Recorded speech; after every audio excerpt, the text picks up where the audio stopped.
Fala galerinha do Motiva, tudo bem com vocês? Professor Paulo Ricardo na área. E no nosso encontro de hoje, continuaremos uma abordagem sobre as competências do Enem, especificamente sobre a competência 4 do Enem. E fala de competência 4, sempre eu pergunto a vocês, o que é que a competência 4 ela pede? Basicamente, qual seria uma palavra que resume bem a competência 4? Não podemos ir para a prova sem saber disso. Até para você entender quando até recebe uma nota, o que é que aquela competência ali está avaliando e qual foi o meu desempenho em torno daqueles elementos que ali são cobrados. Então, uma palavrinha que resume bem, não esqueçam, a palavra que resume bem a competência 4 é coesão. Ah, Paulo, mas eu não entendo o que é coesão. Coesão são justamente os elementos conectivos. Ou seja, durante a prova, especificamente na competência 4, você estará sendo avaliado em torno do uso dos elementos coesivos. E falar dos elementos coesivos é lembrar de duas palavrinhas-chave que vocês serão muito cobrados durante a prova. Nós, enquanto estamos lendo a redação de vocês semanalmente, nos simulados e etc., nós buscamos, na hora da análise da competência 4, dois grandes aspectos. Primeiro, a questão da variabilidade. Você precisa demonstrar uso variado dos conectivos. Você não pode ficar o texto inteiro só portanto, pois, porque, mas. Ou seja, você precisa demonstrar variabilidade dos conectivos. Principalmente se eu tenho conectivos que têm uma possibilidade maior de formas, mas, porém, todavia, entretanto, certo? Então, muito cuidado com isso aí. É preciso demonstrar variabilidade. Segundo ponto, você precisa demonstrar uso adequado dos conectivos. Daqui a pouco eu vou ler um trecho para vocês, inclusive do próprio material disponibilizado pelo INEP, no qual ele destaca essa questão do bom uso. Vocês vão perceber bem até como ele indica como deve ser atribuída uma nota em relação a isso. Então, prestem muita atenção no bom uso. O que eu estou querendo dizer? Você tem que perceber a relação que você está dando entre as ideias dos períodos. Lá no parágrafo, quando você está construindo, perceba a relação de ideia de um período para outro. Perceba a relação que você está querendo dar entre os parágrafos. Ou seja, você não pode simplesmente decorar um conectivo e jogar ali um conectivo, tem que ser um conectivo. Eu estou querendo dar uma ideia de oposição, eu estou querendo dar uma ideia de conclusão, eu estou querendo dar uma ideia de adição, eu estou querendo dar uma ideia de causa e consequência. Ou seja, eu tenho conectivos próprios para isso. Então, basta mudar um conectivo que você muda o sentido do que você está querendo dizer. Então, os dois primeiros aspectos pontuais que eu chamo a atenção de vocês é a questão da variabilidade e a questão do bom uso, ou seja, do uso adequado dos conectivos. Outro ponto importante é lembrar que quando a gente fala de coesão, fala dos elementos coesivos, esses recursos gramaticais vocês não utilizarão apenas na hora da redação. Claramente vocês já fizeram alguma questão em simulados, provas e no próprio vestibular, nas quais são cobradas de vocês a exigência de percepção desses elementos coesivos, das diferentes funções. E quando eu falo em diferentes funções, desde a função dele de retomada, de antecipação, de simplesmente ligar as ideias, de dar sequência ao texto, até o sentido desses conectivos, que eu acabei de falar em relação da variabilidade e do uso adequado. Ou seja, entender esse conteúdo não é só aplicar na redação, é entender que é um conteúdo que também será cobrado de vocês na hora da prova objetiva. Então, é um conteúdo muito, muito comum e muito pertinente para a prova como um todo do Enem, seja na prova objetiva e também na hora da redação. Então, são essas primeiras informações que eu preciso lembrar a vocês. E vocês precisam estar se amadurecendo, tomando propriedade como isso, para entender, até como eu já falei no início, quando recebe uma nota. Ah, minha nota está mais próxima dos 200, não está mais próxima dos 200, então significa que eu pequei em algum desses aspectos aí. Possivelmente só em um, possivelmente nos dois, na questão da variabilidade e do uso adequado dos conectivos. Beleza? Vejam aí que durante a minha fala eu fui falando, por exemplo, existem conectivos que têm a função de retomar, existem conectivos que têm função apenas de ligar. Foi conteúdo que, inclusive, que nós já vimos e fomos dando nome a esses recursos de coesão, a esses elementos coesivos. Chamamos de coesão referencial, chamamos de coesão lexical, chamamos de coesão sequencial. Ou seja, conectivos que têm a função de retomar, antecipar determinados termos e conectivos que têm função basicamente de fazer a conexão, atribuindo ali uma determinada relação de sentido entre os termos. Então, aí se divide nesses três nomes, basicamente, a coesão referencial, a coesão lexical e a coesão sequencial. Ou seja, conteúdo que nós já vimos vai estar lá na prova objetiva e conteúdo que vocês usam de maneira muito prática na hora de produzir a redação. Beleza, gente? Tranquilo? Seguindo aqui alguns exemplos que eu vou mostrar para vocês, a gente tem aqui a questão de um quadro esquemático disponibilizado pelo próprio INEP, né? no qual ele nos mostra aí uma diagramação bem interessante para que você perceba essa necessidade de utilização dos recursos coesivos. Percebam aí que ele vai colocando, demonstrando que o candidato precisa apresentar conectivos entre os parágrafos, esses elementos que estão destacados aí, ó, diante desse cenário, por outro lado, e o portanto lá embaixo, ou seja, conectivos entre os parágrafos. Você precisa sim estabelecer conexão intraparágrafos. Lá na hora da prova pode aparecer esse nome intraparágrafos, ou seja, conexão entre os parágrafos. E eu sempre chamo a atenção de vocês, principalmente no momento da conclusão, que é o último parágrafo do texto. Coloque um conectivo de conclusão, insira um conectivo de conclusão. No caso aí o candidato utilizou aí, ele coloca como exemplo, portanto, que é o conectivo mais clássico de conclusão possível. E um detalhe que eu chamo a atenção aí, esse portanto ele não está literalmente no início do texto, do parágrafo, né? Ele foi deslocado, também é possível, não tem nenhum problema. O importante é que esse conectivo ele apareça, assim como um conectivo entre os parágrafos de desenvolvimento aí, conectando os próprios parágrafos. Beleza, gente? Não esqueçam disso. Internamente a cada parágrafo, também é importante que vocês façam uso dos elementos conectivos. Ou seja, dividiu aí, por exemplo, nesse parágrafo, ele está dividido em 3 períodos. Então, colocou o ponto, está demarcando ali o final de um período. E é aquilo que eu sempre chamo a atenção de vocês. Ó. Vocês lembram muito disso. Eu sempre estou chamando a atenção de vocês. Demarcou o final do período, coloca o ponto e coloca o conectivo.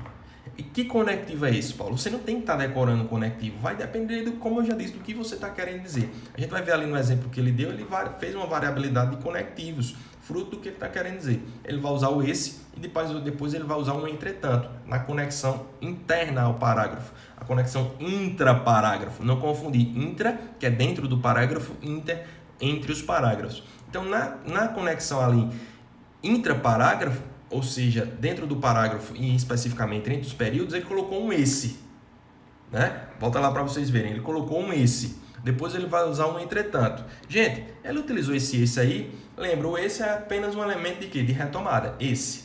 O entretanto é simplesmente um elemento de sequenciação. Está conectando ali, apenas ligando. Estou falando esses termos porque vai refletir lá no tipo de coesão. Referencial, coesão sequencial. Lembrem disso. Beleza? Na coesão aí, quando ele fez, fruto do que ele queria dizer para aquele contexto ali, fruto do que vocês querem dizer, ora eu posso utilizar um conectivo que simplesmente retoma, ora eu posso utilizar um conectivo que tem uma função de conexão e tem uma função clara de sentido ali também. Por exemplo, um entretanto, ele já atribui ali uma ideia de adversidade. Realmente ali cabe uma ideia de adversidade, quem vai dizer isso sou eu a partir da ideia que eu estou querendo colocar no próprio entre as ideias do período ali, ou seja, não é decorar o conectivo. Eu poderia colocar um portanto, poderia colocar outro, um conectivo de adição, poderia. Agora, tem que ver o contexto, tem que ver a situação, porque volta para aquilo que eu disse no início.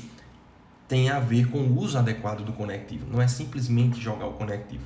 Beleza, gente? Prestem muito atenção nisso. E aí, dentro desse mesmo parágrafo, ele usou, por exemplo, aqui o termo internet, tá? Só para nos chamar a atenção para o seguinte: dentro dos recursos de coesão, terão aqueles termos que eu posso ir substituindo palavras que se aproximam semanticamente, né? Que são os famosos sinônimos, que é algo que eu sempre bato na tecla de vocês. Cuidado com os sinônimos. Os sinônimos também são recursos de coesão que vão me ajudando na progressão temática. Lembra que eu sempre falo disso, na progressão temática? Então, são recursos de coesão que vão me dando encadeamento, principalmente porque são palavras carregadas de sentido, palavras que eu vou substituindo com valores semânticos de significado muito próximos, ou seja, isso vai me dando uma linha temática, uma linha de raciocínio que vai me atentando para aquilo que eu estou discutindo. Então, não posso também colocar qualquer sinônimo. E o sinônimo faz parte também de um conteúdo de coesão.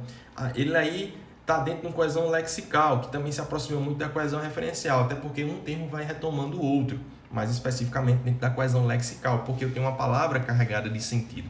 Ou seja, especificamente o uso de sinônimos, ou seja, muito cuidado com o uso dos sinônimos. Se você coloca um sinônimo muitas vezes que foge daquela relação semântica que já estava sendo posta, você está comprometendo a coesão. Muitas vezes o aluno nem lembra disso, nem sabe disso. Ou seja, eu vou repetir, se eu coloco um elemento de coesão que compromete a ideia ali da relação entre um termo e outro, claramente eu estou perdendo pontos na competência 4. Beleza? E aí uma observação muito importante que o Enem traz para a gente é essa aqui, ele diz assim, ó: Lembramos novamente que, uma vez identificada a presença de elementos coesivos, eles devem ser avaliados quanto à adequação no texto. Avaliados quanto à adequação no texto, ou seja, não é só a variabilidade.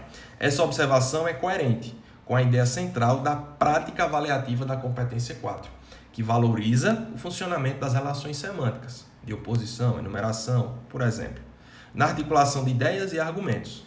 A relevância desse aspecto se dá principalmente na atribuição dos níveis 4 e 5, ou seja, é muito importante a adequação do texto até para que vai para a minha nota. Caso haja inadequação de qualquer tipo, o texto não poderá chegar ao nível 5. Vou repetir. Caso haja uma inadequação de qualquer tipo, o texto não poderá chegar ao nível 5. Paulo, o que é que ele está querendo dizer com isso? Muito claramente, ele está querendo dizer o seguinte: dentro do seu texto, por mais que ele demonstre variabilidade, a adequação é o ponto principal. Se eu faço um uso de um conectivo que quebra essa adequação, que quebra essa relação semântica, que quebra esse sentido, basta apenas um para que eu não atinja um nível 5. Ou seja, traduzindo, eu não fecho 200 pontos. Simplesmente com um conectivo que quebra essa relação semântica. Ou seja, se eu coloco um conectivo inadequado na relação entre os parágrafos, na relação internamente aos parágrafos, eu estou comprometendo o sentido, a lógica, a semântica. Então, naturalmente, isso me impede que eu feche a competência 4. Ou seja, daí eu já perco 40 pontos. Beleza, gente? Deu para entender isso aí? Então, temos que ter muito cuidado com os elementos coesivos. De boa? Aproveitando aqui ainda, eu gostaria de chamar a atenção de vocês para os aspectos finais. Basicamente, 3 conectivos, entre aspas, que nós muitas vezes utilizamos, só que usamos de maneira inadequada. Prestem atenção nos conectivos. Conectivo onde? Onde é só para fazer referência a lugar fixo ou físico. Então, se estiver utilizando onde, por favor, veja se ele está fazendo menção a um lugar fixo ou físico. Beleza? É preciso revisar o texto, é preciso observar. Está usando onde lá, mas está na dúvida, coloca a expressão em que. É uma substituição muito clara, muito pertinente e funcional para o texto e não vai causar problema. Troca o onde por em que, se tiver na dúvida se ele está fazendo referência a um lugar fixo e ou físico. Beleza? Segundo ponto, a utilização do mesmo. A utilização da palavra mesma. A utilização de mesmos ou mesmas. Ou seja, mesmo, mesma, mesmos e mesmas. Muitas vezes vocês utilizam como elementos de coesão, ou seja, elementos de retomada, principalmente. Não usem. Segundo a norma culta, mesmo, mesma, mesmos e mesmas, ou seja, masculino, feminino, singular e plural, esses termos não são aceitáveis como elementos de coesão. O homem chegou em casa, ponto. O mesmo estava. Esse o mesmo não serve como elemento de retomada. Ah, Paulo, mas eu vejo em outros contextos sociais, de circulação e etc. Sim, para aqueles contextos já é aceitável, eles usam, não tem problema. Mas para a norma culta, para o texto da redação do Enem, é um uso equivocado. Não usem mesmo, mesma, mesmo e mesma como elemento de retomada. Beleza? E o terceiro ponto, cuidado com estruturas como a priori e a posteriori. Essas estruturas não são mais aceitáveis como elementos de articulação, ou seja, como elementos de coesão na própria construção da redação do Enem. Beleza? Então, onde, mesmo, singular, plural, masculino e feminino, e a estrutura a priori e a posteriori. Cuidado com essas estruturas. Muito cuidado. Beleza? Certo? Então é isso, gente. O recado que eu vim deixar para vocês hoje. Vamos agora à prática, vamos exercitar analisando, lendo as redações e observando a variabilidade e o uso adequado dos conectivos. Beleza? Um grande abraço e até a próxima. Valeu!